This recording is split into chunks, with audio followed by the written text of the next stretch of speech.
Click one media നെറ്റ്വർക്കിലേക്ക് സ്വാഗതം. Christmas ആഘോഷങ്ങൾക്കെതിരെ വളരെ വ്യാപകമായ ആക്രമണമാണ് സംഘപരിവാരം ഇന്ത്യയിലുടനീളം അഴിച്ചുവിട്ടിട്ടുള്ളത്. സംഘപരിവാരത്തിൻ്റെ ഈ ക്രൈസ്തവ സ്നേഹം പൊള്ളയാണെന്ന് ഇതോടുകൂടി വെളിവായിരിക്കുകയാണ്.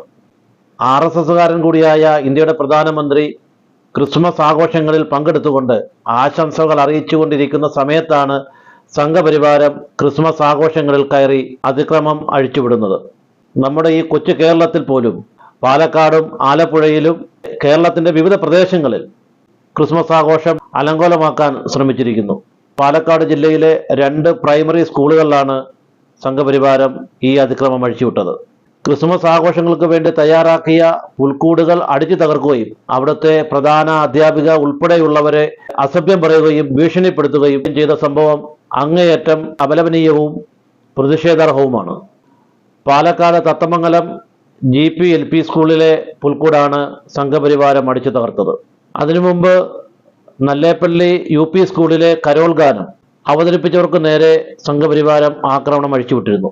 പ്രധാന അധ്യാപകരും കുട്ടികളുമടങ്ങുന്ന സംഘത്തെ ഭീഷണിപ്പെടുത്തുകയും ചെയ്തു.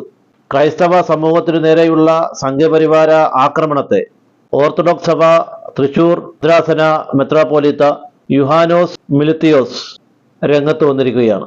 ഓരോ അക്രമങ്ങളും കലാപങ്ങളും അരങ്ങേറുമ്പോഴും ഓരോരോ പേരുകളിലാണ് സംഘപരിവാരം പ്രത്യക്ഷപ്പെടാറുള്ളത്. ഇതിൻ്റെ എല്ലാം പിന്നിൽ ചുക്കാൻ പിടിക്കുന്നത് RSS ആണ്.